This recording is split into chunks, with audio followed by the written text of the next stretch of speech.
So I'm somewhere between I quit and whoever romanticized writing needs to be shot in the face.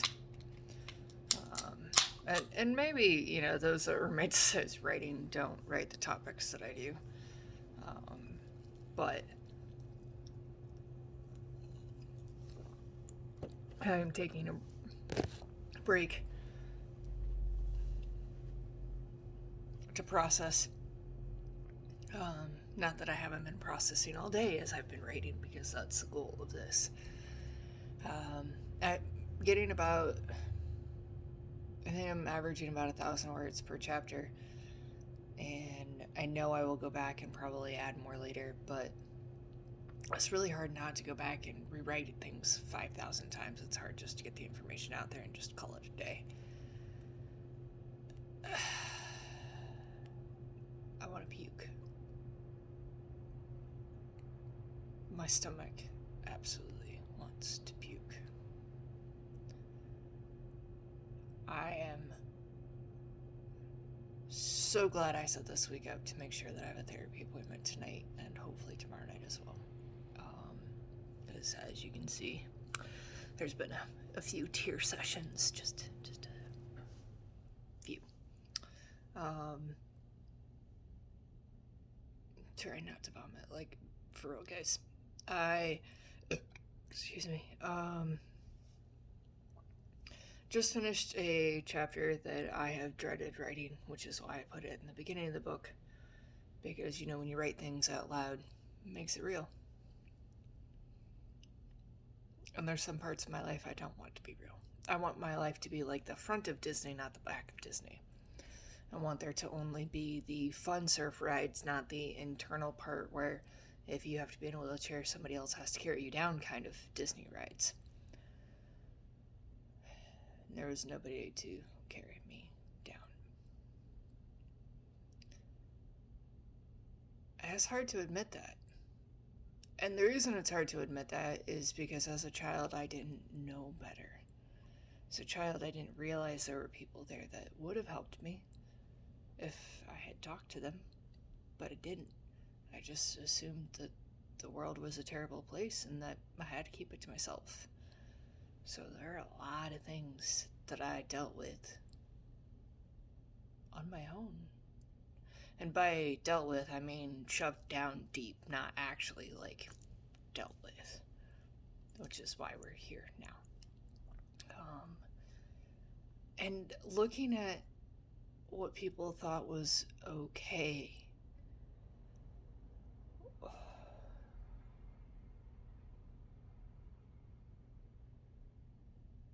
I still believe in the good of humanity. What the fuck is actually wrong with me? Writing this chapter, I should absolutely be that person that's like, everybody is terrible. You know what? They're just all horrible people. I am going to become a shut-in. Peace out. And yet I refuse to be that person. I can't. It's not in my soul to do it. I was talking to my friend last night, and he's like, it's funny, I know these stories about you, but yet I look forward to seeing you because I know that when I see you, you're going to be good, genuinely good, positively happy, because you're going to be happy to see me, and you're going to be happy to do what we're going to go do, and I had to think about that, and as I'm writing this doomsday book, I had to think about how often have I faked being happy to see people. And that terrified me a little bit because I like to think of myself as a very authentic person. As a matter of fact, I've worked very fucking hard to be an authentic person. Authentic to the, I could shut the fuck up every once in a while kind of thing. And I realized, no, I've never faked that. If I look like I'm excited to see you, it's because I'm excited to see you. I don't have an on-off switch. I grew up with someone who did, and it's fucking exhausting. And as a kid, I really struggled because I didn't know when their switch was going to be on or off. And if it was off, I needed to run for the hills. Because I got a different person at home.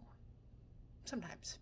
Because that's the thing with on-off switches. You don't know which one it's going to be. And when you have a mentally unhealthy person around you, having to be 2 steps ahead and having to guess is just exhausting. So it felt good to know that someone felt that way about me. That hasn't always been the case. I probably won't put it in the book, but I did write it on a post-it. I came home from a training and I'd had PDMs with my team, and they looked at me and all of them wanted to leave because they weren't sure which one of me they were going to get. And you see, that was the start of all of this. So although those people may not like me still, they don't know that they're my saving grace. They don't know that when they made fun of me for screaming about just fixing the goddamn boxes, like legit, it was just breaking down boxes. It's not heart surgery. Nobody was gonna die over it, but for whatever reason, I was frustrated and I had pent up anger, so I screamed at the team, who was laughing and joking and having a good time. And as I'm writing, I'm realizing that as a child, every single time that I laughed and had a good time, this person would come in and rip it away from me. So I've turned around and done it to others. That was real terrifying to know that I've done the thing that... So, to the people that stood up to me and told me that they really liked me, but they didn't know which me they were going to get, thank you. To those of you that might be scared of saying that to other people, say it. You never know when somebody might be listening. Because you see, there was this time in the military where Shelby GT, one of my favorite humans in the world, I don't talk to her anymore. I don't see her anymore, but I still think she's a good human, told me that she could no longer be friends with someone like me because I was a bully. And I listened. I don't want to be a bully. Didn't want to be that person, but I'd accidentally become her. Because nobody intentionally becomes a bully. Nobody says, da-da-da-da, today, I think I'll go bully somebody. That sounds like it's on my... Like, nobody does that on purpose.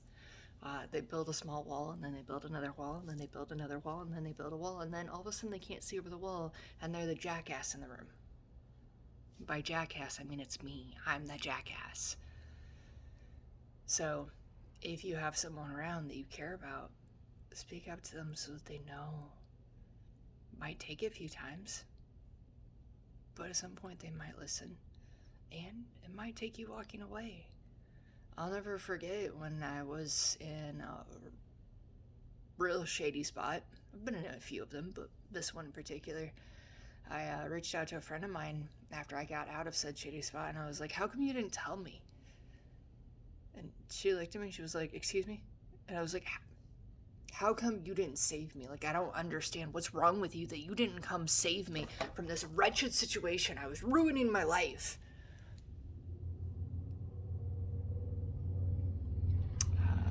Apparently she had.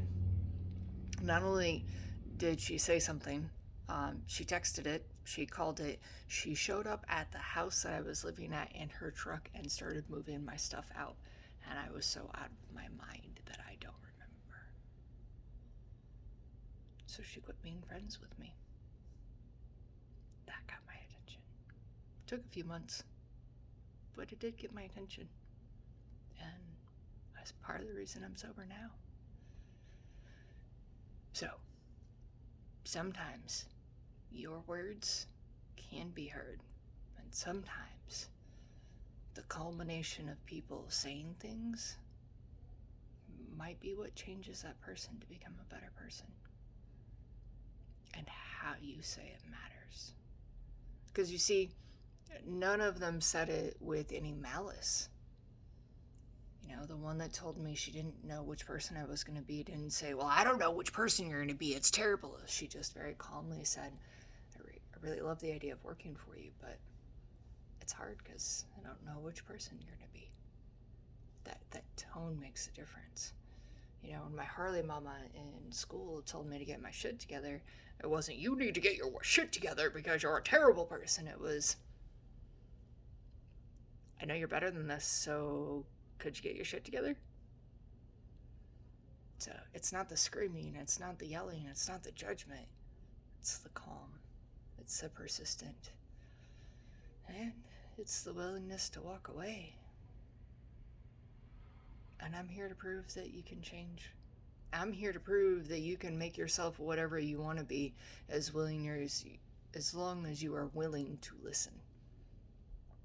Listen to those you value. And I want you to catch that key phrase, value. There's only redemption in those that are around you that you value.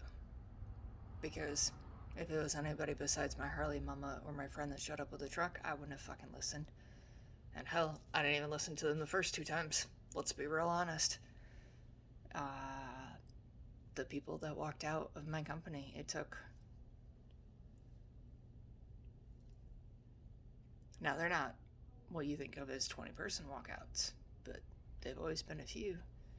And follow through something I lack, and not knowing what I'm going to say next is terrifying. So I work on clarity, and I work on changing, and I work on taking time to reflect so that I'm calmer. Because at the end of the day, I know what I'm willing to change about myself. And I know what I'm not willing to change about myself. And that is based on those that I value, that I surround myself with. So what do you value about yourself?